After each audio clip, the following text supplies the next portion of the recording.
អាកាសធាតុប្រែប្រួលមិនទៀងទេពេលយប់ឡើងត្រជាក់ឡើងចង់រឿងគៀម៉ោង8 9មិនតាន់ទេបងប្អូនអើយក្តៅឡើងចង់3ក្បាលអញ្ចឹងក៏នឹកឃើញថាបើសិនជាបានបបរក្តៅញ៉ាំមិនដឹងល្អប៉ុណ្ណាទេតែឥឡូវមិនតាន់បានធ្វើទេមកមើលម្ដាយក្មេកខ្ញុំសិនម្ដាយក្មេកខ្ញុំមិនដឹងជាគ្រប់1ម៉ោងប៉ុន្មានទេព្រោះអីនៅពេលដែលខ្ញុំបើកភ្នែកឡើងហ្នឹងឃើញគាត់សម្អាតផ្ទះគាត់នៅជាន់ក្រោមចិត្តហើយជាស្រេចហើយគាត់ក៏ផ្ដាំប្រាប់ខ្ញុំថានៅពេលដែលខ្ញុំជូនសុកជាទៅសាលាកុំភ្លេចត្រឡប់មកវិញចូលយកសបកដូងទុកដាំទឹកមួយផងចឹងហើយខ្ញុំទៅយកសបកដូងនិយាយតើអ៊ំស្រីម្នាក់ហ្នឹងល្អចំពោះម្ដាយក្មេកខ្ញុំខ្លាំងមែនតែនតែម្ដងឲ្យតែគាត់មានសបកដូងដឹងតែគាត់ហៅខ្ញុំហៅម្ដាយក្មេកខ្ញុំទៅយកចឹង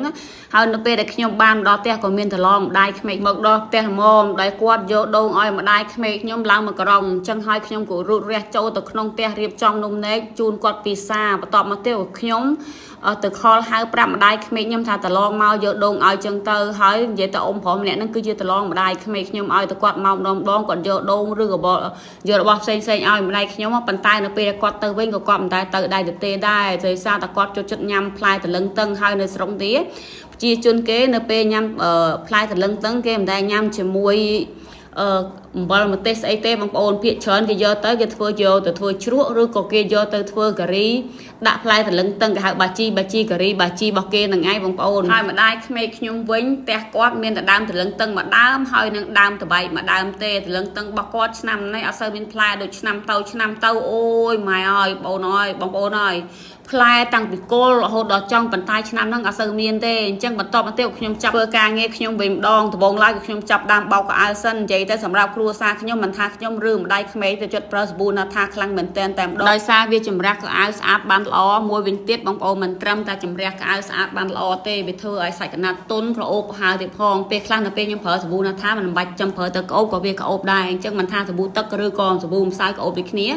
ាមួយវិញទៀតក្រុមហ៊ុនណាថាជាផលិតផលរបស់កូនខ្មែរហើយក្រុមហ៊ុនណាថាមិនត្រឹមតែមានសាប៊ូបោកគក់ប៉ុណ្ណោះទេបងប្អូនថែមទាំងមានរបស់ប្រើប្រាស់ជាច្រើនទៀតដែលយើងប្រើប្រាស់ប្រចាំថ្ងៃនឹងឯងអញ្ចឹងហើយបើសិនជាបងប្អូនមានចំណាប់អារម្មណ៍នេះជា page របស់គាត់ឬក៏ follow page គាត់ម្នាក់មួយផងហើយឥឡូវនេះផងដែរបន្ទាប់ពីខ្ញុំធ្វើការឲ្យម្ដាយក្មេកហើយយើងទៅក៏ធ្វើការងារខ្លួនឯងតាក់តិចក៏ចាប់ដើមដកវគ្គធ្វើម្ហូបម្ដងហើយម្ហូបខ្ញុំថ្ងៃនេះគឺខ្ញុំរៀបចំបបរអាហារពេលព្រឹកបបរព្រួងបបរគ្រឿងយើងនឹងឯងអញ្ចឹងដំបូងឡើយខ្ញុំចាប់ដើមដាំទឹកសិនទៅទឹករបស់ខ្ញុំក៏ដាក់ការ៉ុតចឹងទៅដាក់លពៅតិចទៅឲ្យបងប្អូនកុំឆ្ងល់ដោយសារទុកជាគាត់មិនសូវចូលចិត្តញ៉ាំបន្លែអញ្ចឹងហើយឲ្យតែខ្ញុំស្លោជាតិទឹកទោះបីបន្លែខ្លះ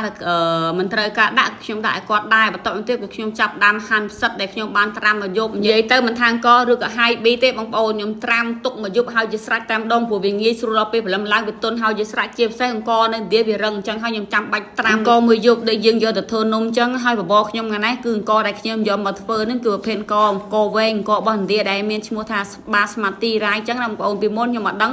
ខ្ញុំយកអង្គទូចយកមកបបរទៅវាអត់ឆ្ងាញ់តែម្ដងតែដល់ពេលខ្ញុំសាកល្បងយកអង្គក្របវែងយកមកបបរមានអីរសជាតិវាមិនឆ្ងាញ់ណាទេប៉ុន្តែអាចទទួលយកបានអញ្ចឹងហើយនេះខ្ញុំកំពុងតែឆាអង្គដើម្បីយកបបរនឹងឯងព្រោះអីអាបបរគ្រឿងនេះបើយើងយកអង្គធម្មតាយកទៅបបរអត់ឆ្ងាញ់ទេអញ្ចឹងបានយើងយកទៅឆាហើយឆាមានស្អីទេគ្រឿងក្រៅអំបិលស្ករប៊ីចេងម្រេចខ្ទឹមខ្ញីអូច្រឡំមានខ្ញីខ្ទឹមម្រេចមកអំបិលស្ករប៊ីចេងហើយនឹងទឹកពេញចង់ទឹកត្រីចឹងទៅបន្តមកទៀតខ្ញុំចាប់ដើមដាក់ផ្សិតខ្មៅហើយប៊ីជាហឺជាការស្រេចតាមដងគោវឹក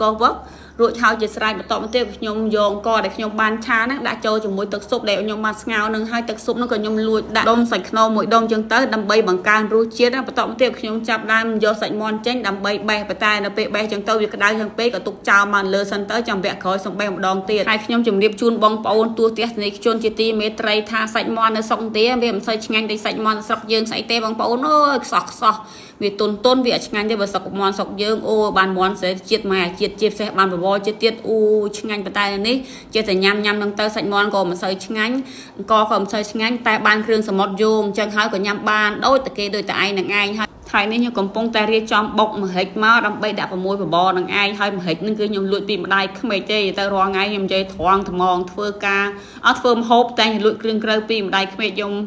ជានិច្ចតែម្ដងដោយសារតែខ្ញុំទិញរបស់របរមួយចំនួនវាតែងតែដុបផ្សិតចឹងហើយបានតែខ្ញុំខ្ជិលតិចលួចខ្មែរក្មេកខ្ញុំវាចំណេញមកជាន់តិចងាកមកមើលបបរខ្ញុំវិញម្ដងឲ្យតែខ្ញុំធ្វើបបរម្ដងបើមិនបានដាក់រួយហិចទេវាអត់ឆ្ងាញ់ទេតែដាក់រួយហិចបានឆ្ងាញ់អស់បងប្អូនសូមអញ្ជើញឆ្ងាញ់ជាមួយខ្ញុំ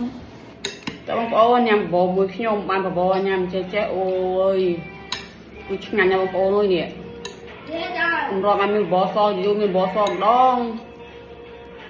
ចឹងហើយចាំការទៀតញ៉ាំអស់ដែរ